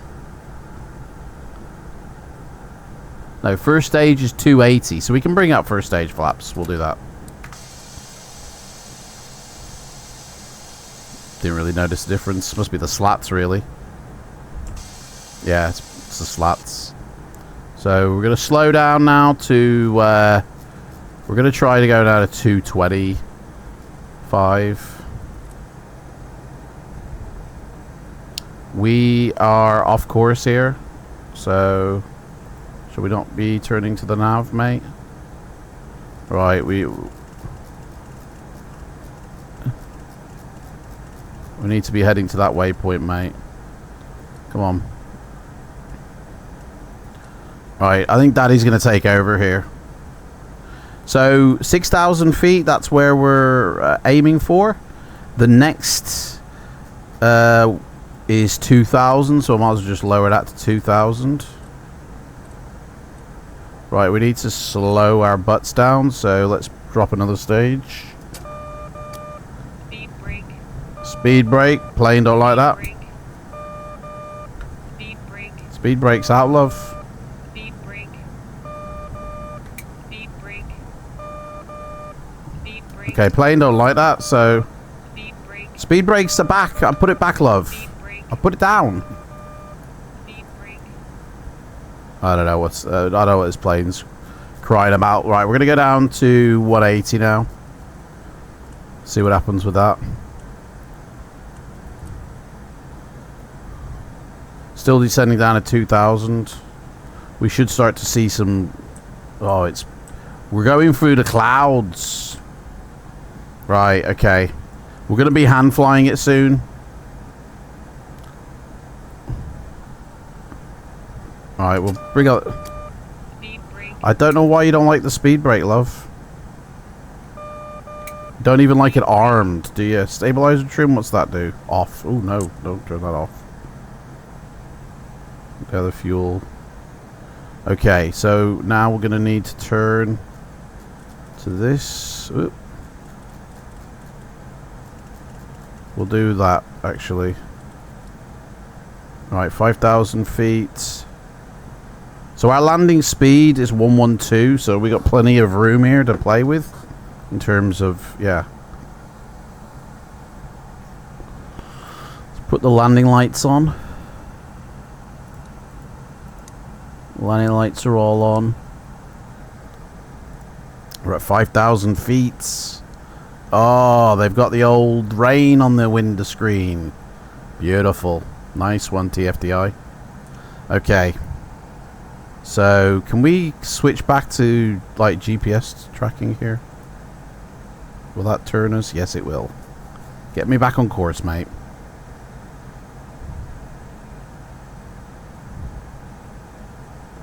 Let's go down to 165.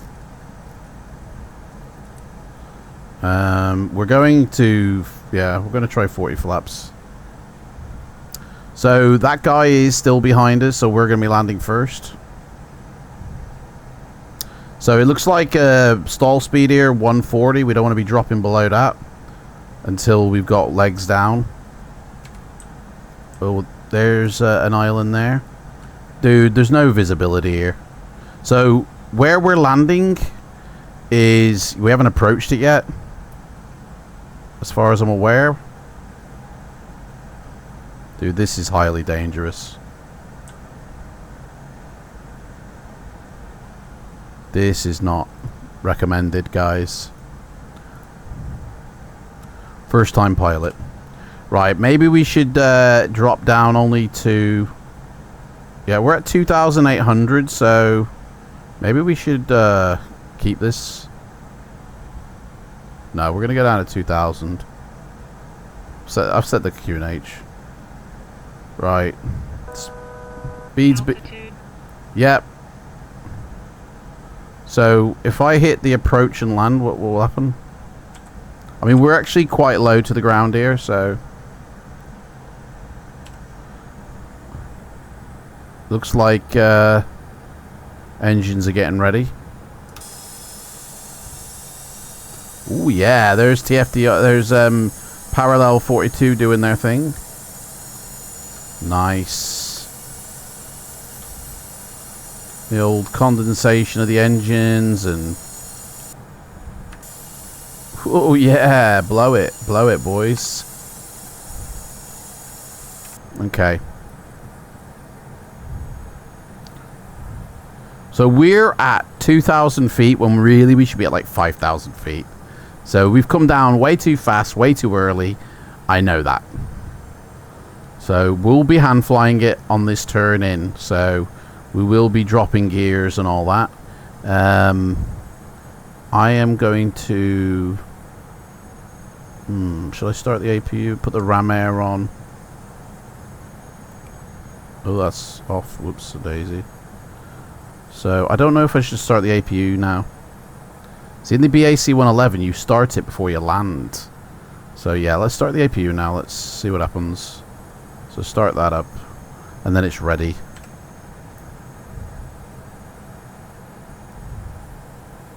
Oh, what's all this stuff come up here? I didn't ask for this. But, okay. You give it to me. Fair enough.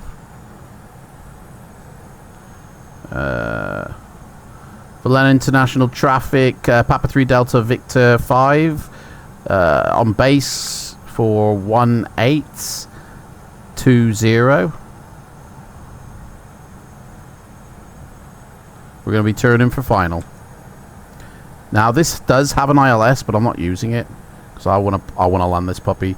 Generator APU is off. That's good. We haven't turned it on yet, so it's not actually doing anything. I think I don't know. So we're all set up for success here. We're just bombing along at the bottom here, really low to the ground, just like you shouldn't be. The island is now behind us, so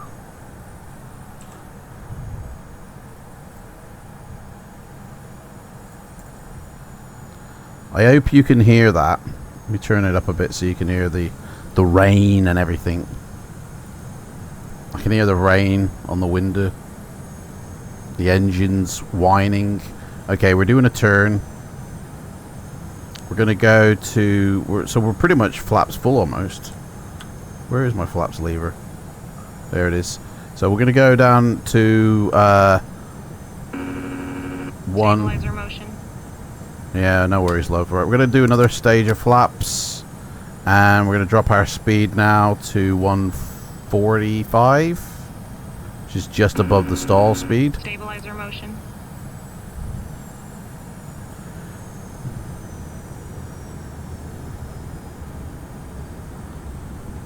See, now we should be descending, really.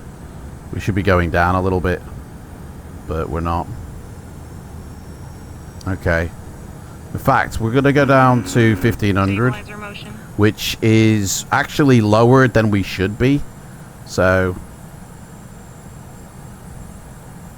But I'm using that to get a bit of speed. Okay. Berliner International traffic, Papa 3 Delta Victor 5 on final for runway 18. Here we go. Legs down. Final flaps. Landing gear. Landing gear. Daddy's got the plane! Landing gear. Oh yeah, Autopilot. the autopilot alert will kick off Autopilot. until you hit it, which is on the other side here. Autopilot. I've been told. Autopilot. Autopilot. Oh shit. Autopilot. Oh shit. Autopilot. Okay. We'll have to deal with it. We'll have to deal with that. Because it's over here to turn that bloody racket off. Autopilot. Somewhere around here. On the other side. Pilot. I don't know where. But we'll just have to deal with it. Autopilot. Okay. We're too low. We're way too low. Autopilot. Autopilot. Shut up. Autopilot. Daddy's got the plane, girl. I don't know where the auto thrust is either. Autopilot. So landing speed is 112. Autopilot. Autopilot. We'll put 115 in Autopilot. for kicks. Okay. Autopilot. Okay. Autopilot. Can't see the runway. Autopilot. Let's put the window wipers on. Autopilot. Autopilot. Okay, we're coming in. Autopilot. Autopilot. Shut up, you tarts. Autopilot. I don't know how to turn that off. I was told that the button is on the throttle. Pilot. Or is it on here? Pilot. Oh, it's on there. Okay, got it. Okay, here we go, buddy. Okay, 143. When we're a bit closer, we're gonna... How do I turn off the auto throttle? No? I don't know how you turn off the auto throttle. Maybe you shouldn't. Okay. We're coming in. I still don't see the bloody runway.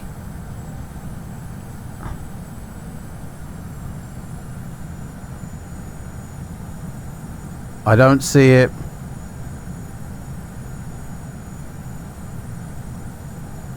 We are on course for it.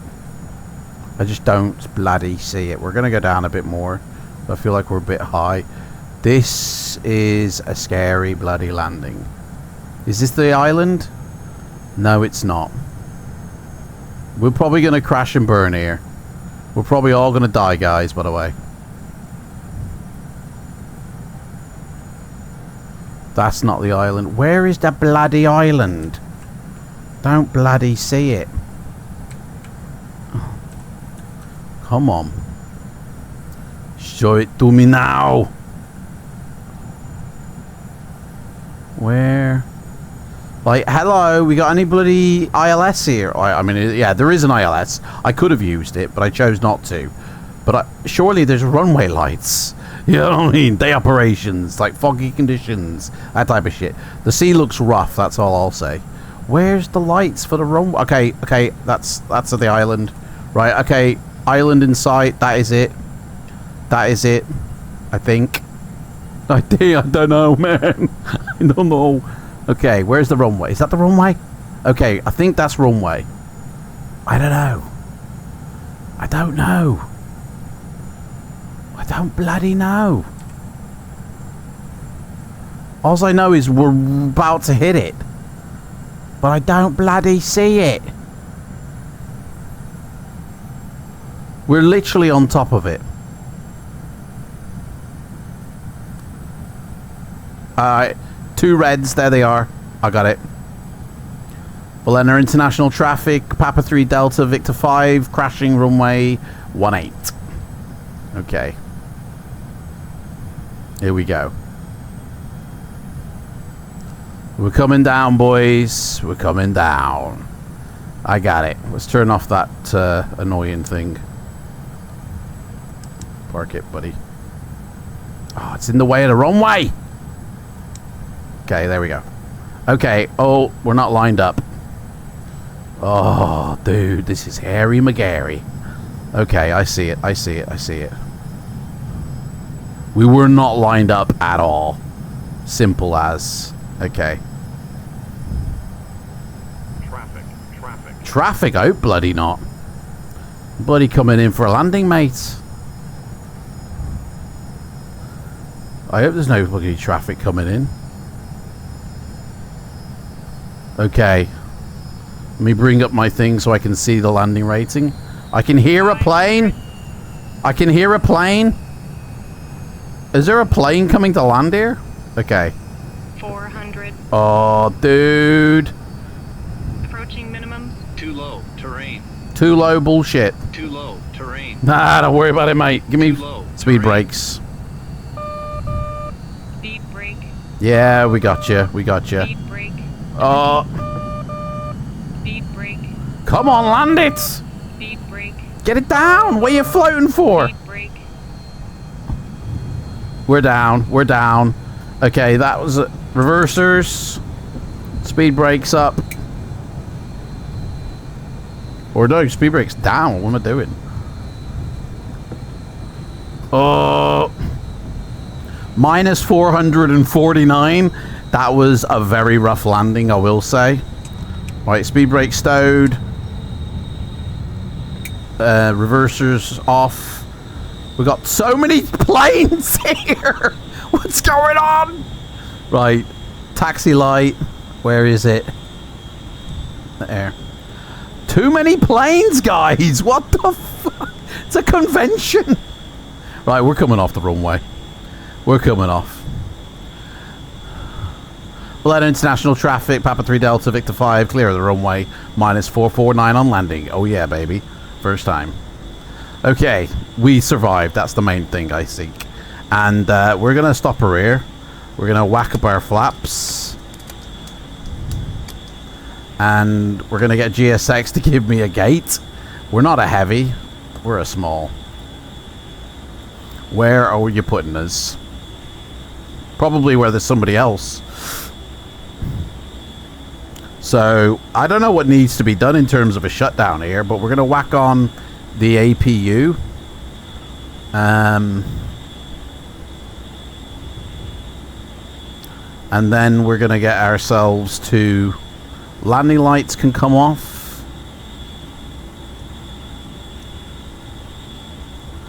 Ground lights can go on. Okay, take me to your leader.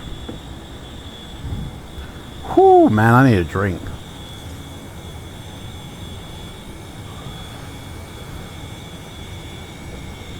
Yeah, well, let's get some of that fogger. Our windshield wipes are fogging up here.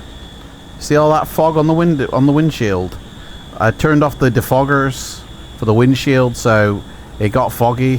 Look at that. We might just see this dude coming in, to be fair. No, he's still circling. There's too much traffic here. Look at how much traffic there is, guys. Oh my gosh. Where's he taking me? There's planes everywhere. This is such a popular airport, man. I didn't realize. This is the first time I've come into this airport, like landed at it. The Maldives, man. This is like everybody comes here by the looks of it.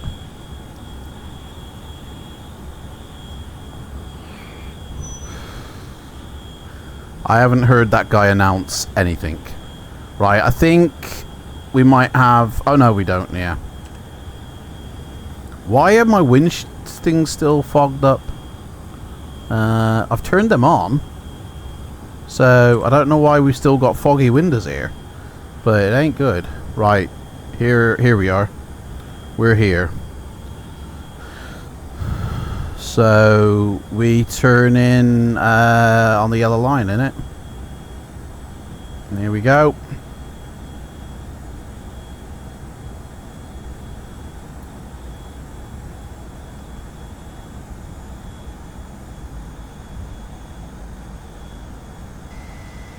And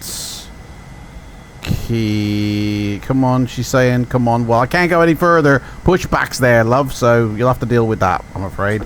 Right, I don't know how you get the people off now, because all the click spots are gone. So, taxi light off. Landing lights off.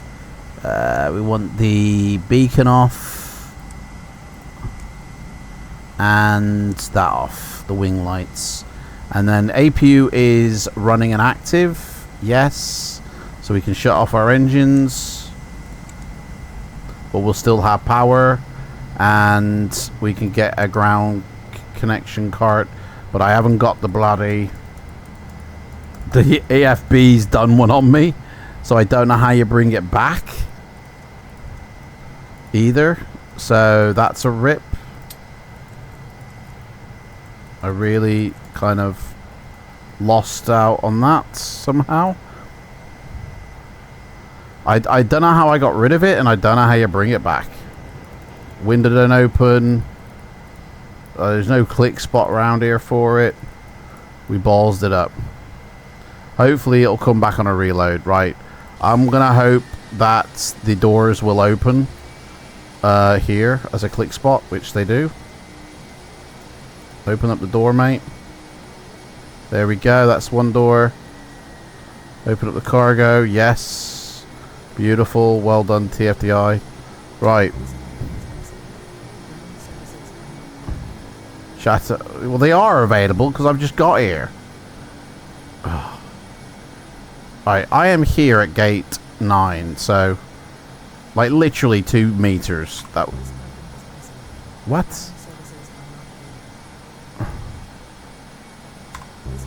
Right, well, obviously I'm going to have to sort that out. Can't get the people off. They're trapped on board.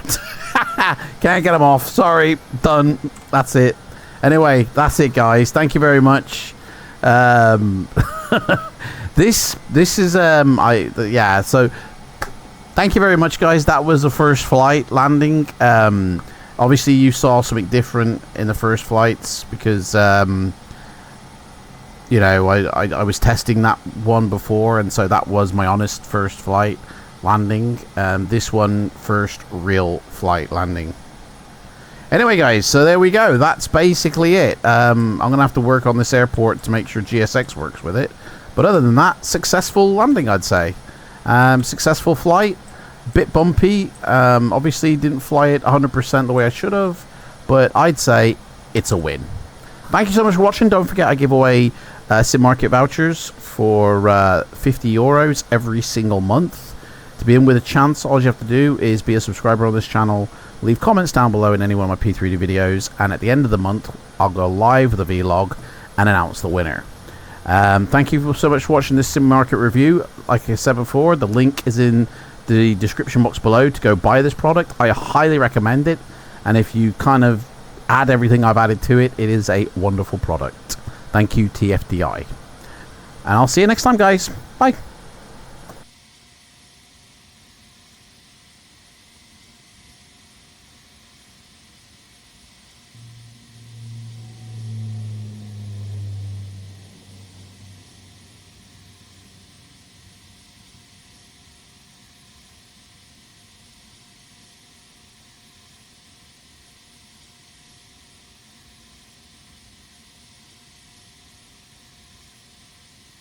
Manage traffic ring on 225, we are on short final for 118.